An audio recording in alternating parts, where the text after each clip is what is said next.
तो इस अनमोल समय का लाभ उठाएं। और इस अनमोल समय का लाभ क्या है? संत की शरण पाना। अगर संत की शरण मिल गई है तो परमात्मा आपको मिल जाएगा, 100% मिलेगा। बात समझने की है।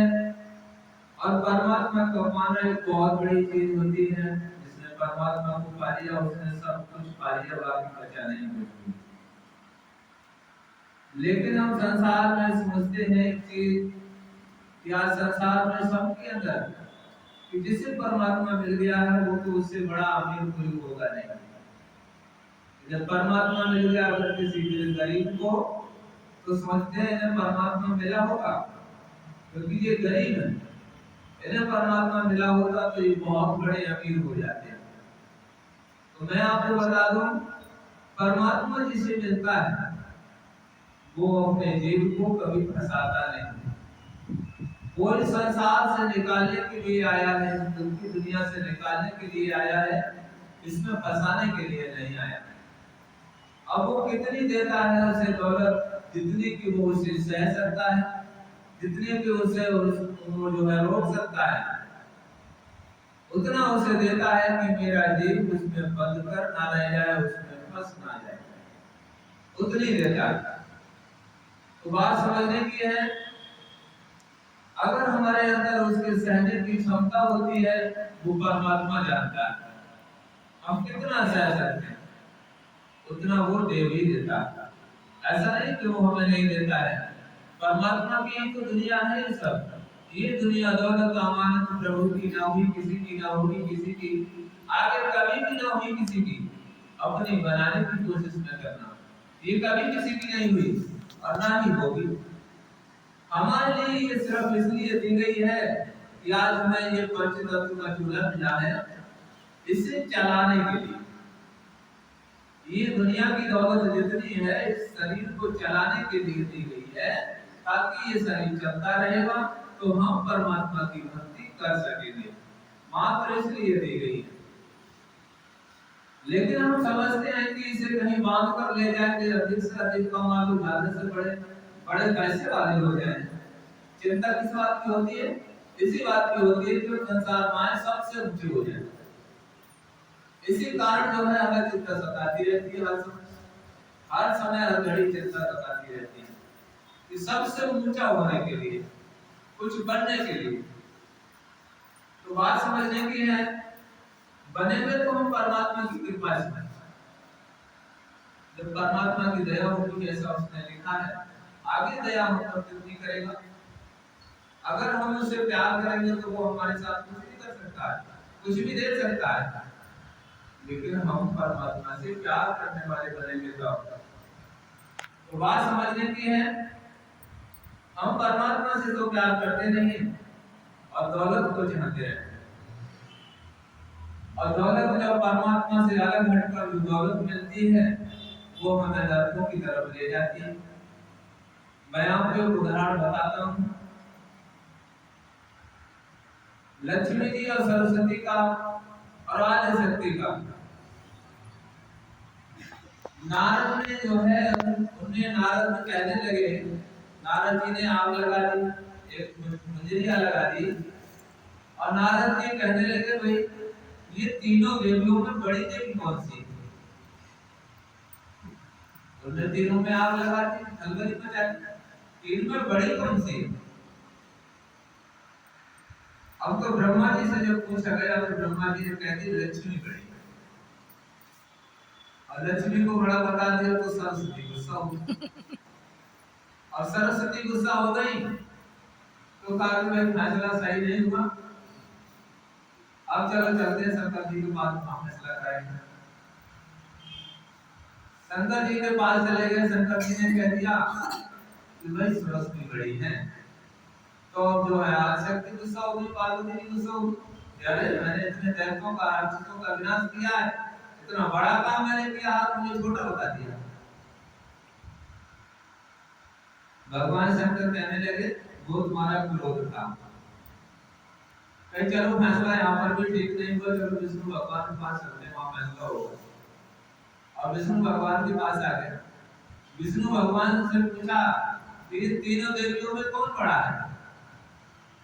तो उन्होंने कह दिया कि सरस्वती बड़ी, यहाँ लक्ष्मी की गुस्सा होगी। अब बात आई तो भाई कैसे बड़ी है?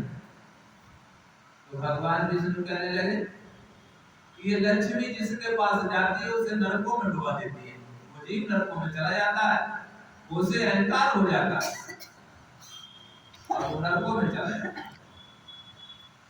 और पर सरस्वती है इसलिए बड़ी है कि सरस्वती एक ज्ञान है, और कहा है ज्ञान ध्यान मन जानिए अकथ कहावे सो, कई ज्ञान है इसलिए ये सबसे बड़ी है। तो बात समझने की है, ज्ञान जो होता है, अब ऐसा ही नहीं कि सरस्वती का ज्ञान है तो सरस्वती मैया की पूजा करने लगे। सरस्वती मैया से भी बढ़कर जो परमात्मा स्वयं संसार में आता है, परमात्मा खुद संसार में आता है और वो सद्गुरु के रूप में आता है, वो सबसे ऊंचा होता है। अगर वो हमारे लिए मिल जाता है तो वो हर चीज का दाता है, हर चीज का मालिक है, परम पिता है, परमात्मा है, उसके पास हर चीज। तो बात समझने की है, जब हमें वो मिल जाता है तो हमारे जो है हम सबसे ऊंचे देवी देवताओं से सबसे ऊंचे हो जाते हैं, और मनुष्य देवी देवताओं से वैसे ही ऊंचा है। मैं आपको बता दूं, भगवान कृष्ण ने भी इस बात को कहा था, गीता में कहा है, जब अर्जुन को समझा रहे थे तो बात आ गई। अर्जुन पूछने लगे, महाराज देवी देवताओं के कर्म का कोई फल होता है? भगवान कृष्ण कहने लगे, इनके कर्म का कोई फल नहीं होता। अब बताइए, देवी देवताओं के कर्म का कोई फल है नहीं, वो क्या कर सकते हैं? इस मृत लोक से कमाई करके वो देवी देवता बनके वहां स्वर्ग भोग रहे हैं, वो वहां और कुछ नहीं कर सकते, परमात्मा की प्राप्ति नहीं कर सकते, क्योंकि उनके कर्म का फल नहीं। तो बताया कि मनुष्य जो होता है, मनुष्य ये देवी देवताओं से ऊंचा होता है। अब शंकर जी पार्वती सुन रहे थे बैठे बैठे, तो पार्वती कहने लगी, महाराज जी क्या कह रहे हैं कि मनुष्य सबसे ऊंचा होता है? भगवान शंकर कहने लगे, हाँ मनुष्य सबसे ऊंचा होता है। तो फिर कैसे? तो फिर मनुष्य सबसे ऊंचा होता है इसलिए कि वो परमात्मा को पा सकता है, लेकिन ये देवी देवता नहीं पा सकता। और कहा जो मनुष्य होता है, इंसान जो होता है, उसकी हम पूजा करते हैं। मनुष्य की पूजा हम करते हैं क्योंकि वो देवी देवताओं से बड़ा होता है। तो फिर महाराज और आपकी पूजा करते हैं ये सब, ये बोले ये राक्षस होते हैं जो मेरी पूजा करते हैं। तो फिर कैसे? तो इसलिए जो मेरी पूजा करते हैं वो मुझसे वरदान मांगते हैं, सबसे बड़ा बलशाली हो जाऊं, सबसे बड़ा पैसे वाला हो जाऊं, और जब वो वरदान दे देते हैं तो उन्हें अहंकार हो जाता है। अहंकार हो जाता है तो दुनिया में लोग विवाद फैला देते हैं, लड़ाई झगड़ा करना शुरू कर देते हैं, बोलते मेरे समान कोई है ही नहीं। आखिर क्या होता है कि वो नरकों में चले जाते हैं। तो भगवान शंकर कहने लगे, मेरी पूजा तो राक्षस करते हैं, इंसान नहीं करता, मानव नहीं करता, हम मानव की पूजा करते हैं।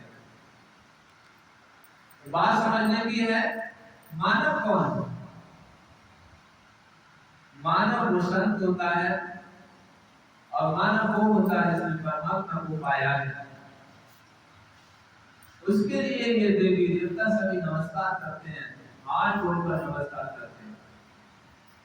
आज हमें वो रास्ता मिला हुआ है, स्वामी जी ने जो रास्ता दिया, इस पर अगर कोई चला है तो इसको जानता होगा ये कितनी ऊंची चीज है। उसकी भक्ति करने वाले जितने देवी देवता सब नमस्कार करते हैं। अनुभव की बात बता रहा हूं मैं, ये खुद चल के उसका दर्शन करने आते हैं। जब हम अपने गुरु के बताए मार्ग पर चलने वाले बनते हैं। तो बात समझने की है। मैं इसलिए कह रहा हूँ कि मेरे पास आए हैं सब, और इसलिए कह रहा हूँ कि और भी शिष्य ऐसे हैं, स्वामी जी के शिष्य ऐसे हैं जिनके पास बोले हुए देवता को दर्शन करने के लिए आए हैं, और हमारे भी शिष्य ऐसे हैं जिनके पास देवी देवता को दर्शन करने आते हैं। इसलिए हम कह रहे हैं, तो बात समझने की है। कितनी ऊंची बात है कि हमें वो परमात्मा मिला है, हम उस परमात्मा से जुड़े हुए हैं। तो ये देवी देवता सब जो है धन्य कहते हैं कि ये पुरुष धन्य है कि परमात्मा को इसने पाया है, और हम इसके सामने कुछ नहीं है कि हमें परमात्मा नहीं मिला। तो बात समझने की है। इसलिए जो है हमारे लिए हम कितनी ऊंची सीढ़ी पर बैठे हैं, लेकिन हमने अपने आप को नहीं जाना। अपने आप को नहीं जाना। अगर हम अपने आप को जाने होते तो परमात्मा की भक्ति अवश्य करते। अगर हमने अपने आप को जाना होता, और अपने आप को जानने की बात जहाँ आती है तो कहते हैं जब परमात्मा हमारे अंदर है, हम कौन है? उस परमात्मा के अंश आत्मा जो हमारे अंदर मौजूद है, और हम सब परमात्मा के ही स्वरूप हैं। कितनी ऊंची श्रेणी, सभी देवी देवताओं से ऊंचे हैं। स्वामी जी ने कहा मेरा एक जीव ब्रह्म के समान है। अगर हम अपने आप को जान लें तो हम कौन है, तो हम उस परमात्मा से अलग नहीं हो सकते, और उसकी भक्ति करने वाले बन जाए। हमें पता चल जाए कि हम कौन हैं। इसलिए परमात्मा ने हमें संसार में भेजा है। तो परमात्मा ने हमें इसलिए भेजा कि हम इस दुनिया पर भक्ति करके और अपने परमात्मा के, अपने प्रभु के पास पहुंच जाए। हम वो चीज है, लेकिन हमने अपने आप को ही नहीं जाना। अपने आप को नहीं जाना, तो हमें अपने आप को भी जानना है। अपने आप को जिस दिन जान जाएंगे तो हम कहीं भटकेंगे नहीं, हमारे अंदर ही सब कुछ भरा हुआ है। लेकिन हमें अपने गुरु का कहना जरूर मानना पड़ेगा। तो बात समझने की है। कबीर साहब ने एक शब्द बोला है, लिखा है, और उसमें कहा है पानी में नींद प्यासी महसूस न्याबे हासिल। कहते हैं पानी में नींद प्यासी, कि मछली जो होती है पानी में रहते हुए प्यासी क्यों रहती है? वो हर समय पानी में। तो बात समझने की है, वो हर समय पानी में नहीं प्यासी है, इसलिए कि वो जब तक सीधी चलेगी तो उसके अंदर पानी नहीं जाएगा, और जब वो पलटती है ऐसे करके तब उसके अंदर पानी जाता है। इसी तरह उदाहरण तो मछली का है, लेकिन हमारे ऊपर भी है कि जब तक हम पलटेंगे नहीं तब तक हम परमात्मा को नहीं पा सकते। अभी हम नीचे नीचे चल रहे हैं, पलट के ऊपर जाना है। काहे कविता धारा आलोक की अंतर सतत बहाए, और इसे उलट कर जाती सत्य लोग ले जाए। कि उलट कर जाती है, उलटने का मतलब यही है, पलटना। कि पानी में मीन प्यासे महसूस में आवे हासिल, कि हम पलट ही नहीं रहे, हमें पलट कर ऊपर को जाना है। और इसी चीज को रामायण में भी कहा गया है कि चलत कुंडलम गुरु श्रेष्ठम विशालम प्रसन्नानंद के कंठम दे जाते हैं, कि अपनी नाभि से अपनी आत्मा को खींचकर 10 बार मिलाइए। गुरु सुनेत्रम विशालम, यहाँ पर 30 बार कहा जा रहा है। रामायण साफ बता रही है, रामायण में इस बात को कहा गया। वहां पर नीलकंठ का दर्शन होगा। नीलकंठ किसे कहते हैं? परमात्मा के नीले प्रकाश के लिए नीलकंठ, और परमात्मा के नीले प्रकाश का दर्शन होगा, हमारी आत्मा प्रसन्न हो जाएगी, मगन हो जाएगी। तो बात समझने की है। इस तरीके से बताया गया है कि सभी इस बात के गवाह हैं कि हमें पलटना पड़ेगा। आगे बताया है हमने, आत्म ज्ञान बिना नर भटके, कोई मथुरा कोई काशी, और जैसे मृगा नाग कस्तूरी मनवर कर उदासी। कि आत्म ज्ञान बिना नर भटके, जिसे आत्मा का ज्ञान नहीं हुआ, वो बाहर भटकता फिरता है, कि मथुरा में, कि काशी में, कि हरिद्वार में, कि जगन्नाथ में, केदारनाथ में, सब में भटकता फिर रहा है, क्योंकि उसे आत्मा का ज्ञान नहीं हुआ। बात वही आती है कि हमने आप नहीं जाना, आत्मा हमारे अंदर है। आत्मा सुख की का कोई जाने राज, और कह कोई जाने जाने के अपनों का।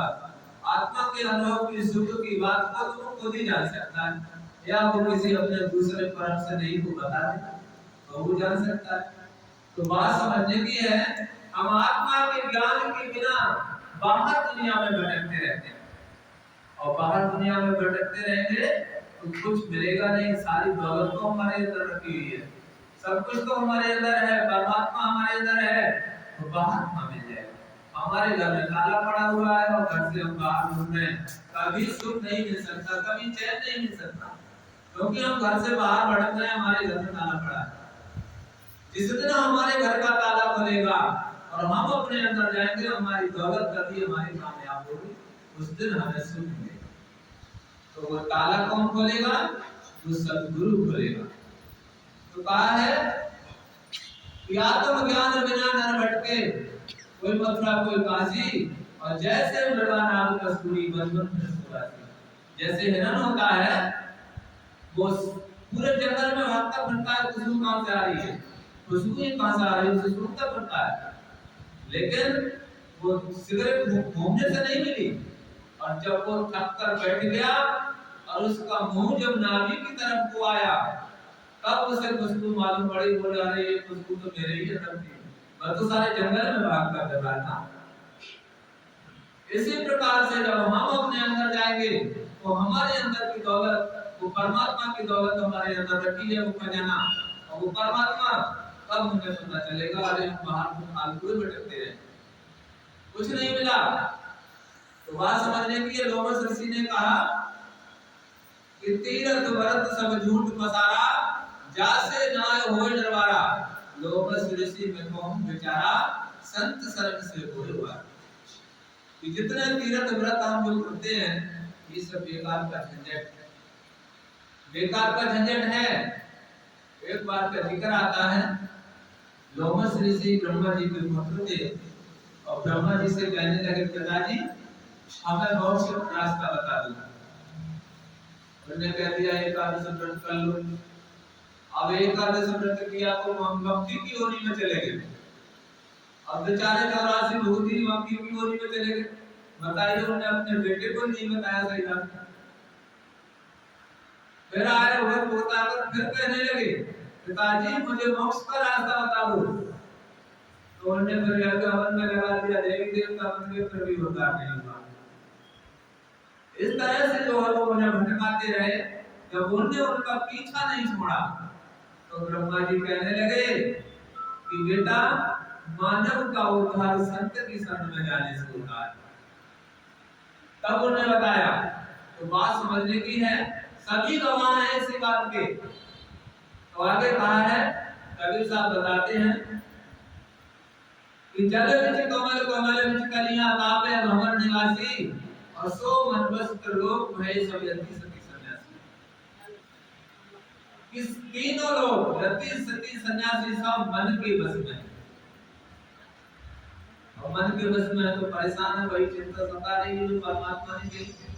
इस सारी दुनिया को सबको चिंता सता रही है, सब मन के बस में है, उसके काबू में है, और जो उसके काबू में है वो जो है उससे परेशान नहीं रहेगा, वो कभी सुखी नहीं होगा।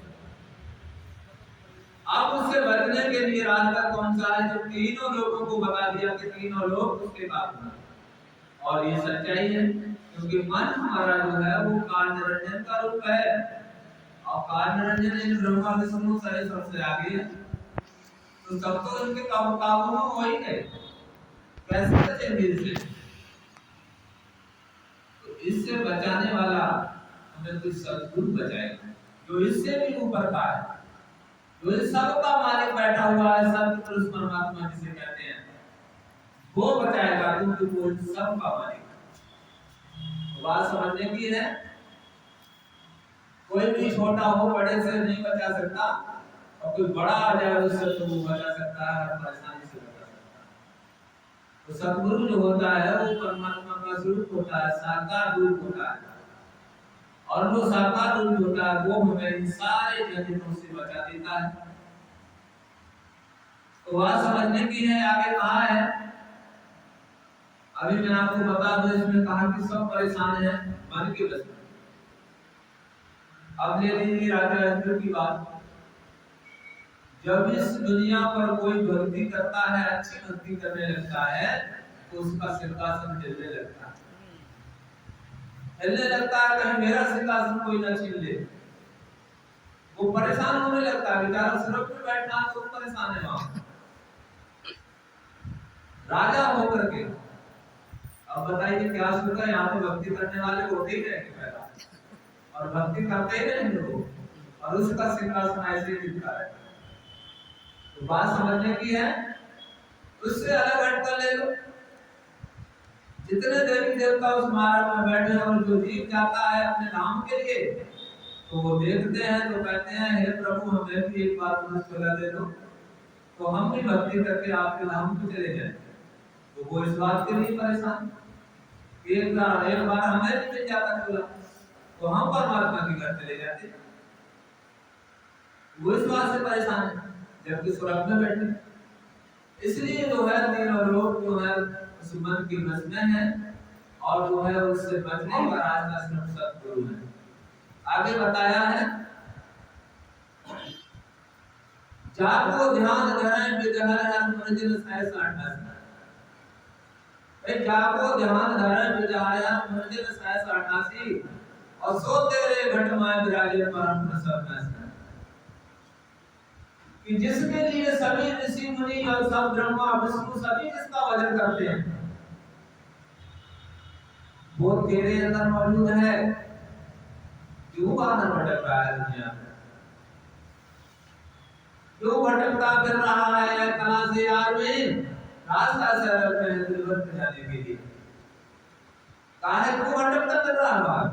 अरे रास्ता तो सरल में, सरल कहते हैं सुषुम्ना नाड़ी के लिए, अंदर से जाओ इसे, ये सरल है। रास्ता सरल में दिलबर जाने के लिए, उस परमात्मा के पास जाने के लिए रास्ता हमारे अंदर ही है।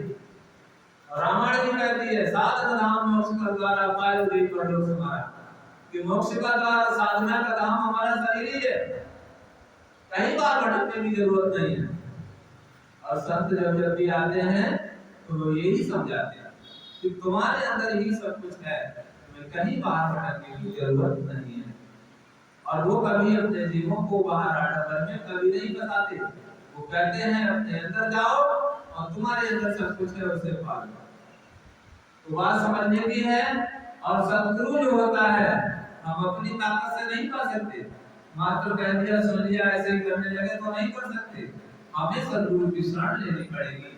और सद्गुरु जब दया करता है तब हम अंदर जा पाते हैं, अपनी ताकत से नहीं जा सकते। तो बात समझने की है। इसीलिए कहा है, कबीर साहब कहते हैं आखिरी कड़ी में कि है हाजिर को दूर कहा में दूर की बात न डाली, और कहते कबीर सुनो साधु गुरु बिन मरण न जासी। वो कह रहे हैं है तो मौजूद सबके अंदर है, पर हमें इसे सबके अंदर है, इसे पाने के लिए सतगुरु के पास जाना पड़ेगा, तब मिलेगा। इसलिए कहते हैं बिना सतगुरु के हमें मिलेगा नहीं। और ये परमात्मा का कहना है कि बिना सतगुरु के मैं किसी को मिलता नहीं हूँ, ना आज तक मिला हूँ और ना मिलूंगा। ये अनुभव की बात कह रहा हूँ मैं। तो बात समझने की है। मैंने पूछा कि आपको पाने का इस रास्ते से कोई दूसरा रास्ता और भी है, कोई दूसरा, जिसे कहते हैं लोग अनेक प्रकार के धर्म बना लिए हैं परमात्मा को पाने के लिए, कि इस मार्ग से अलग जो आज हमें मार्ग मिला है योग साधना का, इससे अलग कोई दूसरा मार्ग परमात्मा ने कहा इससे अलग दूसरा कोई मार्ग नहीं है। एक ही रास्ता मुझे पाने का है, जिसे पूर्ण सद्गुरु मिल गया है उसे मैं मिल जाऊंगा। और वो पूर्ण सद्गुरु जो होता है हमें अंदर का रास्ता ही देता है और उसी के द्वारा हमें उससे मिला देता है। तो बात समझने की है। इस तरह से आज हम इस संसार में, पूरा संसार है और पूरे संसार में परमात्मा को जानने वाले, परमात्मा को मानने वाले कितने जीव हैं। मैं आपको बता दूं, जो पूर्ण संत से जुड़े हुए हैं और उसके आदेशानुसार, उसके हुक्म में रहकर जो चल रहे हैं, उन्होंने परमात्मा को पाया है। बाकी बाहर भटकने वाले कभी नहीं पाए, चाहे वो गुफाओं में बैठे रहे, चाहे पहाड़ों में बैठे रहे, कुछ करें, लेकिन उन्हें वो परमात्मा नहीं मिला। रिद्धि सिद्धियां, ताकत मिल गई, सब कुछ मिल गया, हजारों वर्ष जीने की ताकत मिल गई, तो वो हजारों वर्ष जी सकते हैं और जी भी रहे हैं, लेकिन उनके लिए वो चीज प्राप्त नहीं हुई जो होना चाहिए, वो मोक्ष उन्हें प्राप्त नहीं हुआ। तो बात समझने की है, हम सब इस संसार में इसीलिए आए हैं कि परमात्मा की भक्ति करके वापस अपने धाम चले जाएं। तो मैं आपको बताता हूँ, एक वेद का मंत्र आता है कि रजस तमो मोह। इस मंत्र में बताया, बड़ा छोटा सा है, रजस तमो मोह। इस संत जो है हमें नाद सुना ऊपर लाता, साधना कराता, नाद सुनाकर हमारी आत्मा को ऊपर लाता है, तो इस तरह की साधना कराता। रजस तमो कहते हैं, रज, इसमें रज का वो आया है, हम लोग बाहर से समझते हैं रज तम सब तीन गुण होते हैं, रजोगुण तमोगुण सत्वगुण। और रजोगुण तमोगुण सत्वगुण के लिए, हम रजोगुण के लिए क्या समझते हैं, रजोगुणी वो होता है जो संसार में लिप्त रहता है, सतोगुणी वो होता है जो परमात्मा में लिप्त रहता है, तमोगुणी वो होता है जिसके अंदर अहंकार घमंड होता है। यही समझते हैं सब लोग, लेकिन नहीं, ये नहीं है। वेद में तो कुछ और कहा है। वेद में रज के लिए प्रकाश कहा है कि ज्योतिषमान संत, रजस तमो कहा है, ज्योतिषमान संत में साधना कराता है, हमारी आत्मा को ऊपर करता है। रज प्रकाश के लिए कहा गया और तम साधना के लिए कहा गया। तो बात समझने की है कि वो जो है, ये चीजें वेद सिद्ध स्वामी जी ने कही है, एक एक बात कही कर। बात समझने की है, वेद की एक एक कड़ी कहती है कि तुम्हें संत के पास जाना पड़ेगा, और संत ही जो है मोक्ष का दाता है, वो हमें मोक्ष संत ही देगा। तो बात समझने की है, रामायण ने भी कह दिया, जो कुछ करे करे सब संता, संत बिना पावे नहीं बनता। कि संत के बिना कोई रास्ता नहीं पा सकता, संत ही को रास्ता देगा जिससे हमारा उद्धार होगा। तो मैं आपको बता दूं, आज हम संसार में रहकर सारा संसार दुखी भी है, परेशान है, चिंतित है। किस लिए चिंतित है? चिंता एक बिना मतलब की। हम चिंता जिस चीज की करते रहते हैं, चिंता करने से कुछ होता नहीं, काम करने से होता है, चिंता करने से नहीं होता। आज मान लीजिए हम 100 वर्ष तक की सोचते रहे, और 100 वर्ष की सोचने से क्या लाभ होगा? आज की सोचो हमें आज क्या करना है, इस समय क्या करना है। तो कबीर साहब बताते हैं, कहते हैं 8 लोग पड़े हो बीच में, कुछ नहीं आए हो हाथ, और 20 चाबी लोग बोली जादू सा।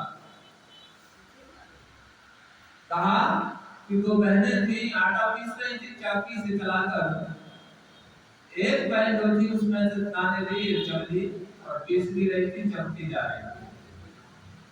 दूसरी कहने लगी, अरे पीस ले, उसके बाद में अच्छा भोजन बनाकर खाएंगे, पहले पीस ले। लेकिन वो नहीं मानी। हुआ ये कि जब आटा पीस गया और आटा चाकी से झाड़ कर लेकर जब चली, तो उसे ठोकर लग गई। अब ठोकर लग गए तो वो आटा कीच में गिर गया, आटा कीच में गिर गया और उसे बेकार हो गई। वहां पर कबीर साहब ने कहा कि पीसत चाबी। कहने का मतलब होता है कि हम परमात्मा की भक्ति के लिए सही समय लेते रहे। जैसे लोग कहते हैं 70 साल के बाद संन्यास लेंगे, अभी बाल बच्चों की शादी करनी है, कमाना है, परमात्मा की भक्ति बाद में करेंगे। तो हम देखते हैं कि सही समय हमें देखना है कि सही समय कब आएगा जब परमात्मा का भजन करेंगे। तो वो सही समय को मत देखिए, उसी समय में उसी खटपट में अपना भजन करते जाइए कि फीसद चाहे बेहोश हो ही जाए वहां, जो फीसद उसने चल दिया वही उसके हाथ आया, आटा तो गिर गया पीठ में। तो बात समझने की है, इसीलिए कहा गया है कि हम वो सही समय ना देकर परमात्मा का कब सही समय आएगा। ये दुनिया है इसका नाम, और इस दुनिया में कभी सही समय नहीं आता ऐसा कि जिस दिन तुम झंझट से छूट जाओगे। कोई जीव तब तक छूटता नहीं जब तक जिंदा रहता है। जब तक बेटी बेटा रहते हैं फिर नाती पोता हो जाते हैं, और जिनके पास ये नहीं होता तो संसार की चिंता उनके ऊपर सवार रहती है। वो कभी अच्छा समय ऐसा नहीं आ पाता वो भजन करेगा। तो बात समझने की है। और बुढ़ापे में मान लीजिए भजन किया 60-70 साल के बाद तो क्या कर सकते हैं, उधर सांस आने लगेगी, सांस अच्छे ढंग से नहीं आएगी। जब सांस अच्छे ढंग से नहीं आएगी तो भजन कैसे कर सकेंगे। बैठेंगे तो पीठ में दर्द होगा, पैरों में दर्द होगा, कैसे बैठ पाएंगे, कैसे भजन कर सकते हैं। ये काम भी जवानी का ही है। हम जब शुरू से करते चलेंगे, दुनिया का काम मेहनत से कर रहे हैं, परमात्मा का ध्यान भी हम उसी समय में कर सकते हैं। बुढ़ापे पे कोई सोचे भजन कर लेते करना बहुत मुश्किल का काम है, नहीं कर पाता। तो बात समझने की है, परमात्मा कहता है कि भाई तुम्हें मालिश क्यों लग दिया है, तुम सब मेरे बच्चे हो। और वो परमात्मा खड़े होकर देख रहा है संसार के लिए कि देखो मेरे जीव मेरे बच्चे सब कितना परेशान हैं, लेकिन ये मेरी तरफ तो देखते ही नहीं, मुझे तो ये जानते ही नहीं, तो मैं करूं क्या। जो उनकी तरफ को हाथ बढ़ा देता है, उनकी तरफ को देख लेता है, वो उसे पकड़ कर निकाल लेता है और उसे निकाल कर अपने धाम लेके चला जाता है। तो बात समझने की है। इसी तरह से सब जानते हैं, मैं आपको बता दूं, हम दुनिया में भक्ति करते हैं, जैसे मीरा ने भक्ति की थी। जो जिसकी भक्ति करने लगता है उसे वो बड़ा कहने लगता है, उसी को परमात्मा मानता है, चाहे वो किसी की करने लगे। मीरा ने भगवान कृष्ण की भक्ति की और इतनी भक्ति की भगवान कृष्ण को प्रकट कर लिया। जब प्रकट कर लिया तो कहने लगे भगवान कृष्ण मेरा बंदा क्या चाहिए। मीरा ने कहा मुझे मोक्ष दे दो। भगवान कृष्ण कहने लगे तुमने क्या मांगा। अरे ये मोक्ष तो मेरे पास नहीं है, दुनिया की कोई भी चीज मुझसे मांग ले, अगर तुम मुझे मांग लेगे तो मैं मिल जाऊंगा, लेकिन ये मोक्ष मेरे पास नहीं। मीरा कहने लगे मुझे मोक्ष ही चाहिए, तो मुझे बताओ मैं क्या करूं। तब भगवान कृष्ण ने बताया कि इस समय का संत रैदास है, उसके पास चले जा, वो तुझे मोक्ष देगा। तो बात समझने की है, ये जितनी ताकतें हैं महापुरुष थे, भगवान कृष्ण महापुरुष थे, भगवान राम महापुरुष थे, ये जो महापुरुष थे ये समय के सद्गुरु को जानते हैं, समय के सद्गुरु को जानते हैं, जो इनकी भक्ति करके अगर पूछना चाहें तो वो बता भी देते हैं। ऐसे बहुत सारे उदाहरण हमारे सामने आए हैं।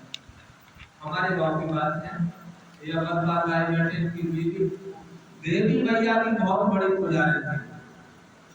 देवी मैया की बहुत बड़ी पुजारी थी, लेकिन देवी मैया के दर्शन तो नहीं हुए, लेकिन पूजा नेम से खूब करती थी। अब इनने बताया कि हमारे गुरु जी कहते हैं बिना गुरु के कोई प्राप्ति चीज की प्राप्ति नहीं होती। तुम अपनी देवी मैया से पूछो कि इस समय का सद्गुरु कौन है। अब उन्होंने जो है विनती करी देवी मैया से कि इस समय कौन सद्गुरु है, उनके लिए दर्शन करा दिया देवी मैया ने। दिखा दिया, स्वामी जी को भी दिखाया साथ में, और दिखा दिया कि ये जो है, उन्हें देखा और वो जान गए कि हाँ वास्तव में समय का सद्गुरु ये देवी मैया ने वो दिखा दिया। और उन्होंने जो है देवी मैया की भक्ति छोड़ के नाम ले लिया, और जब नाम से जुड़ गए तो उन्हें देवी मैया के भी दर्शन होने लगे, कभी देवी देवताओं के दर्शन होने लगे, महाराज जी के दर्शन होने लगे, सब कुछ होने लगा। तो बात समझने की है, हम लोग ये डरते आ रहे, हम तो हमारे लकड़ दादे सब देवी देवताओं की भक्ति करते चले आ रहे हैं, हम खुश होते हैं। जब हमें पूरा रास्ता मिल रहा है, परमात्मा मिल रहा है, और परमात्मा की भक्ति करने वाले का देवी देवता कुछ नहीं करते, वो और खुशी होते हैं कि चलो ये परमात्मा का भक्त हुआ, इसका उद्धार हो जाएगा, ये तो हमसे बहुत ऊंचा है, वो उसका सेवादार बन जाते हैं सभी देवी देवता। तो बात समझने की है, ये चीज हम लोग समझ नहीं पाते हैं, लेकिन समझेंगे तब जब उस मार्ग पर चलने वाले बनेंगे, बात को मानकर, तब हमें ये चीज दिखाई देगी। हर इंसान पा सकता है, हर इंसान के पास वो पावर परमात्मा ने दी है कि वो परमात्मा को पा सकता है, लेकिन कहना मानकर चलेगा तो हर कोई पा सकता है। बात समझने की है, आसान तरीका है, और सदगुरु से अलग हटकर को परमात्मा किसी को मिला नहीं, सदगुरु से ही परमात्मा मिलता है। तो बात समझने की है कि हमें अपने सदगुरु के हुक्म में मौकूफ में रहकर अपना जो भी काम संसार का भी करना होता है, वे शरीर चलाने के लिए नौकरी बिजनेस जो भी धंधा करना है करना पड़ेगा, और जो है उसके साथ साथ हमें रहने के लिए भी चाहिए, पहनने के लिए भी चाहिए, खाने के लिए भी चाहिए, क्योंकि ये शरीर को चलाना है, और जब ये शरीर चलेगा तभी हम इससे साधना कर सकते हैं, परमात्मा की प्राप्ति कर सकते हैं। इसी के साथ साथ हम सोचे एक काम को बंद करें करेंगे तो नहीं हो सकता, जो दुनिया का काम छोड़ दोगे भक्ति में लग जाओगे, लेकिन दुनिया का काम संत कहते हैं कि जितना तुम कर्म लेकर आए हो उतना पूरा करना पड़ेगा। उसे तुमने छोड़ दिया, पूरा नहीं किया, तो उसे पूरा करने के लिए फिर आना पड़ेगा। तो बात समझने के लिए संतों का काम होता है, जो कर्म काटने लायक होते हैं उन्हें काट देते हैं, और कुछ कर्म ऐसे होते हैं कि जा खाया से पाकर पूरी दिन भोगे छूटना ना पड़े। ये शरीर से कुछ कर्म ऐसे हो जाते हैं जो बिना भोगे नहीं छूटते, ज्यादा नहीं तो थोड़ा भोगने पड़ेगा, तो उन कर्मों को भी वो पूरा करवाता है। अब हम सोचे कि सन्यासी बन जाए, छोड़कर चले जाए दुनिया के लिए, तो घर परिवार को छोड़कर चले जाए, सन्यासी हो जाए, तो जो कर्म बच्चों के साथ रहा है, दुनिया के साथ लेकर आए हो, उसे कौन पूरा करेगा? वो भी पूरा करना पड़ेगा। तो बात समझने की है, संत मत एक बड़ा साधा सा रास्ता है, बड़ा सीधा सा रास्ता है।